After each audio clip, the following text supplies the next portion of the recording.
Ora bem, eu acho que a concordância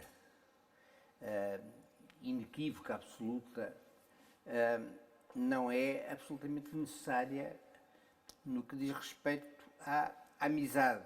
Ou seja, nós podemos ser amigos de alguém e, inclusivamente, não termos uma concordância absoluta.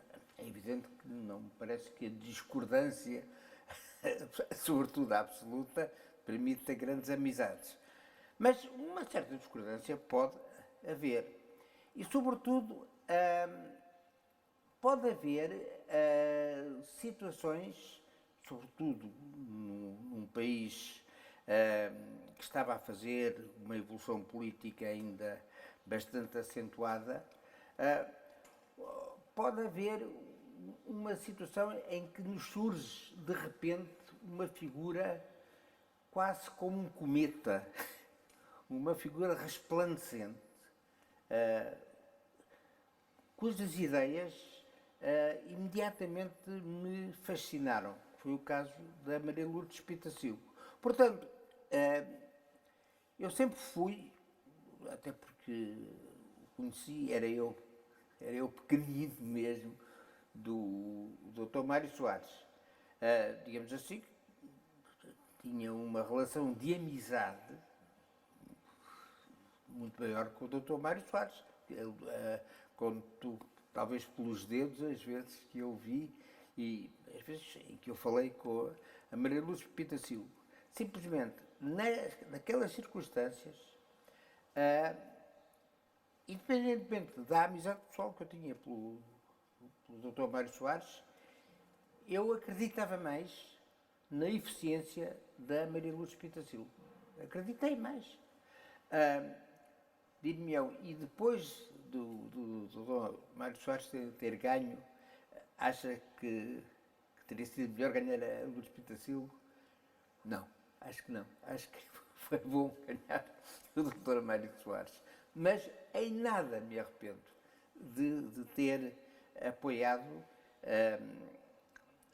a Lourdes Pitacilgo, porque isso deu força, deu visibilidade a uma pessoa que foi das mais notáveis que houve neste país, inclusivamente.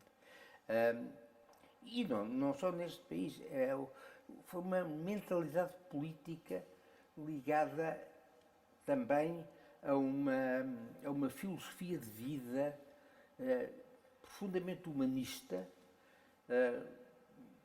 Eu não misturo os problemas, digamos assim, de caráter religioso propriamente dito. A Maria Lúcia Pitacilgo era eu acho que ela era quase freira, uma coisa semelhante. Bem, mas não é nisso que eu me estou a situar, mas estou, sim, numa mentalidade muito forte ao nível ético.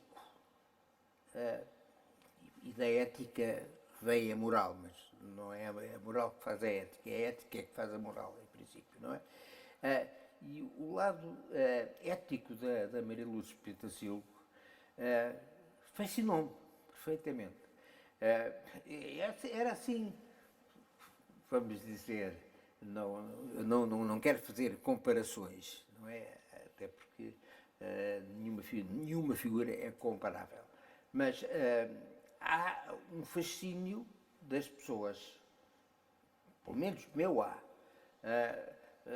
que não têm qualquer, digamos assim, participação numa religião propriamente, ou seja, ser um cumpridor das regras de uma religião, nunca o fui, mas eu tenho um fascínio absoluto pelo atual Papa, não é? E da mesma forma, a Lúcia Pitacilgo era uma pessoa que fascinava.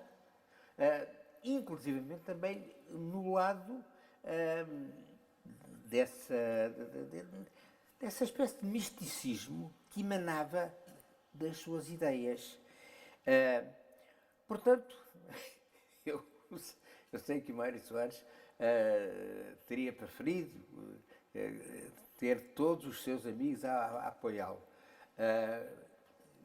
Eu, aliás, falei com ele acerca disso, mas nunca me arrependerei de ter apoiado a Lourdes Pinto da Silva.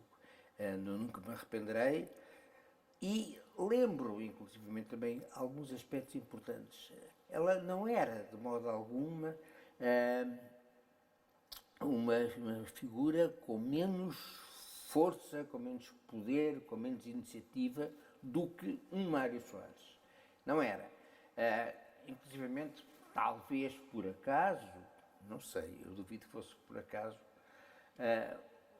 houve uma coisa que aconteceu durante o período em que a Maria Luz Pinto da Silva esteve no governo. Não houve incêndios. Não houve incêndios. Quer dizer, eu acho que nós já não nos lembramos de nenhum outro período em que não tenha havido incêndios, e incêndios horríveis, e incêndios medonhos. Enquanto ela esteve no governo, não houve. Ela tomou medidas muito drásticas, medidas muito fortes, medidas muito dissuasoras, vamos assim, pois a verdade é que na prática não houve incêndios. Antes e depois é o que se tem visto. Bem, depois, se tivesse sido Presidente da República, penso que o choque de ideias entre o professor Cavaco Silva e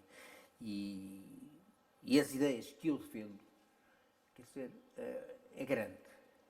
E penso que o Dr. Mário Soares foi realmente muito, muito forte. E ainda bem que ele ganhou as eleições. Mas isso não avala em nada a minha alegria em ter apoiado a Lourdes Pinto da Silva.